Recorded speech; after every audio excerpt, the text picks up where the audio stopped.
orient you with the equipment and supplies needed to complete your simulation lab assessment. It's important that you demonstrate your skills or procedures using the equipment provided. All equipment needed can be found within your simulation room.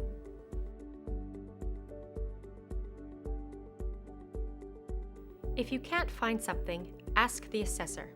They'll either show you where it is in the room or tell you, please move on if it isn't available.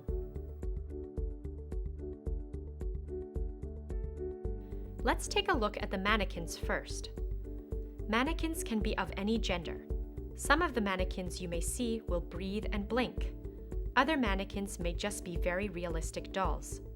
The mannequins allow you to perform a wide range of nursing interventions. Let's start with assessment. Actors situated in the observation room talk through the mannequins so you can have a conversation. You might need to listen to a mannequin's lung or heart sounds. To do this, just place your stethoscope on the front of their chest. You will be able to hear their lung and heart sounds through your stethoscope, just like you would in real life. Sometimes you might need to conduct an assessment that the mannequin cannot show. In these cases, the assessor will tell you the result of the assessment. Here are some examples. Okay, Miss Singh, I'm going to feel the pulses in your feet now. The pedal pulses are strong and present equally in both limbs. Miss Singh, can you feel me touching your feet? Oh yes, I can. I'll check the peripheral circulation in Miss Singh's hands next. The examination is unremarkable. Please move on.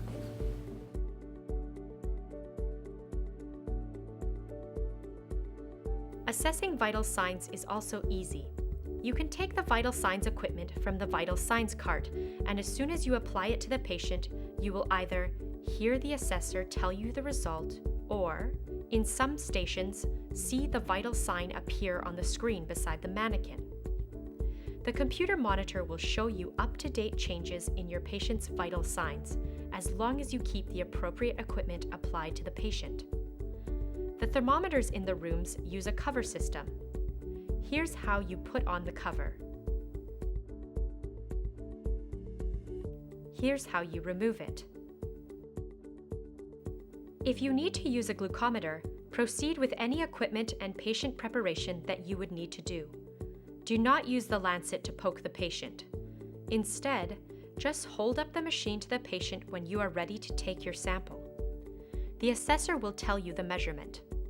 Please note that NCAS uses metric units for glucometry, specifically millimoles per liter.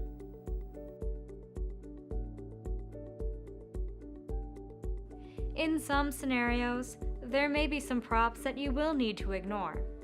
For example, your patient may have a container to drain some IV fluids you will administer to them. Any props you need to ignore will be taped with green painter's tape. Some mannequins have a lot of machinery in them, making them too heavy to lift. In this instance, we will have a no lift, no turn sign in the room, next to the clock.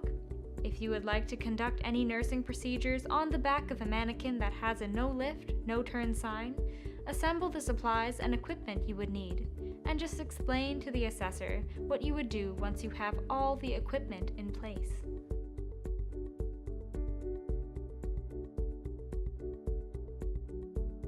Sometimes there will be actors in the room. Treat them in the same way you would treat a mannequin. Some of the same procedures apply. An assessor may give you your assessment findings. Vitals may be spoken aloud or shown on the computer display. The only difference is that you do not need to expose an actor's sensitive areas. You will also not be required to draw blood on any actors.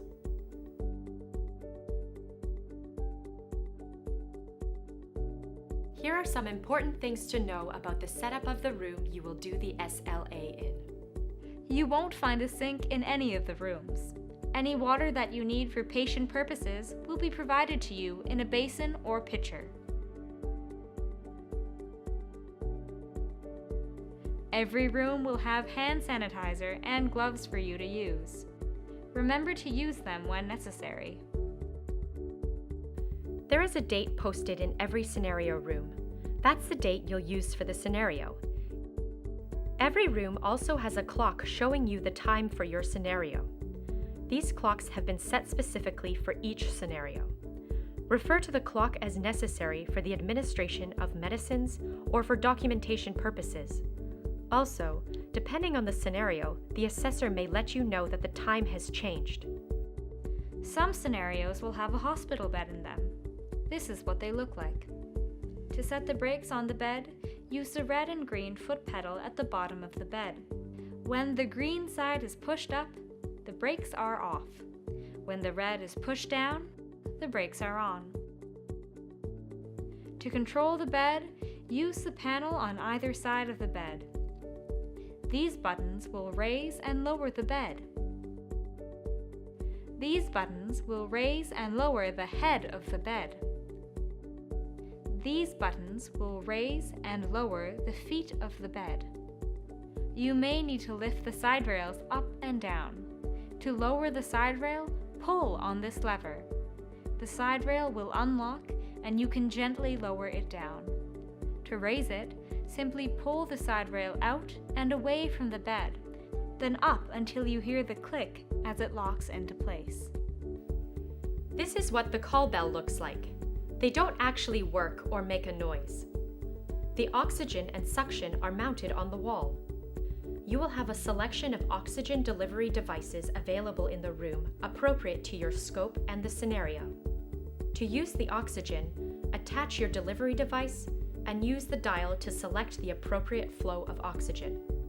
You will know what the flow is, as the ball will indicate the liters per minute. The suction is mounted on the wall. To turn it on, just do this. Here's how you turn it off. You may need to use a wound dressing tray.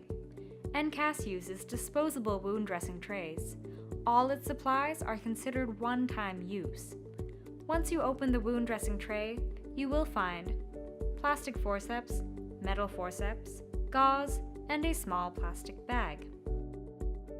If your scenario requires you to change sheets, you'll find them on top of a bedside table or on a cart labeled linen cart. The sheets are clean. You may also come across the following devices as you care for your patient: a Jackson Pratt drain, Hemovac drain, Penrose drain, a Plurivac chest tube drainage system. You will not need to set up a Plurivac chest tube drainage system. You will only need to maintain one if your patient requires it. In some stations, the medication you will need for your patient will be available in a medication station. When you look inside the drawers, you will see the medications. Each medication has been labeled by the pharmacy for your patient. In some stations, the medications for your patient may be in medication organizers or prescription containers. All the details you need will be printed on the label by the pharmacy. You will also find syringes of many sizes in the organizer. These include 1 milliliter, 3 milliliter, 5 milliliter, and 10 milliliter syringes. In addition to the syringes, you will see blunt and filter needles, normal saline flushes, dead enders, and medication labels. We've also provided a sharps container for discarding anything sharp, such as needles and broken ampules. The medication cart will have IV tubing and IV sets of various sizes, including primary and secondary sets. The lab uses a Luer lock system for all parenteral therapy. To attach an IV line to another line, or a syringe to a line, you need to screw one onto the other. Do not use a needle, as this will not work. Follow the same infection control procedures you would for a non-Luer lock connector. To help you out, you will also find a drug guide, a parenteral drug resource manual, and a calculator in the rooms.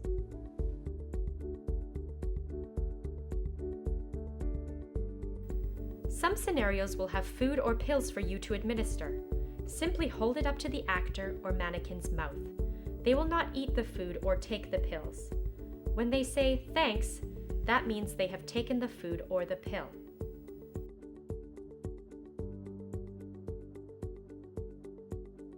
These are the models of Foley drainage bags and leg bags you may see in the rooms. This is how you open and drain them.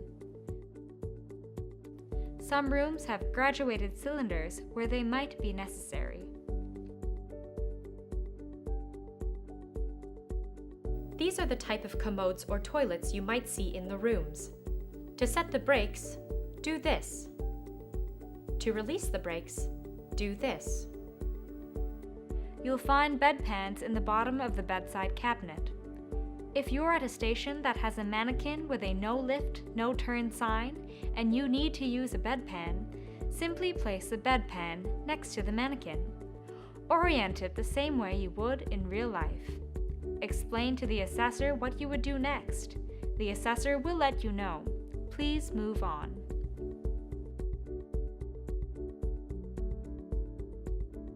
You may find walkers and canes like these ones inside the room to help with mobilizing the patient. Although you may see different types of wheelchairs, they will all have brakes on the side. To release the brake, flip the lever. To set the brake, flip the lever the other way. Here's how you remove the leg rests. If you need a transfer belt, you will usually find one close by. It may be hanging off of a bed, a chair, a wheelchair, or the walker.